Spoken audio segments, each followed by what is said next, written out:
მოლა ნასრედინი, ვისია ჰაერი. ერთხელ მოლასთან ორი მეზობელი მივიდა საჩივრით. ერთი მეორეს აბრალებდა. მოლა, ეს კაცი ჩემი რესტორნის წინ დგას, სადაც ქაბაბები იწვება, სუნს ხნოსავს და ამით სიამონებას ირებს. ფულს კი ამიხტისო. მეორე კაცმა თქვა.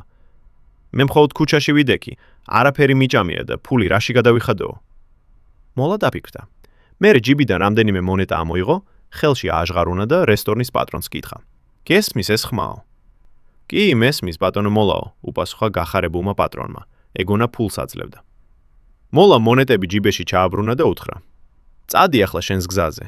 ამ კაცმა შენი ქაბაბის სუნი იყნოსა, შენ კი პასუხად ჩემი ფულის ჩხაკუნი მოისმინე. ასე რომ, სამართალი აღსრულდა და ბარიბაში ხართო. მორალი. ამ ამბავს ყველაზე მეტად ეს ანდაზა მიესადაგება. ცარიელ სიტყვას ცარიელი ხმა პასუხობსო. ვერ მოითხოვ ფას იმაში, რაც ხელში არ გიჭირავს. სამართლიანობა ხანდახან სიტყვით სრულდება და არა ფულით. მეტი საინტერესო ისტორიისთვის გთხოვთ გამოიწეროთ არხი.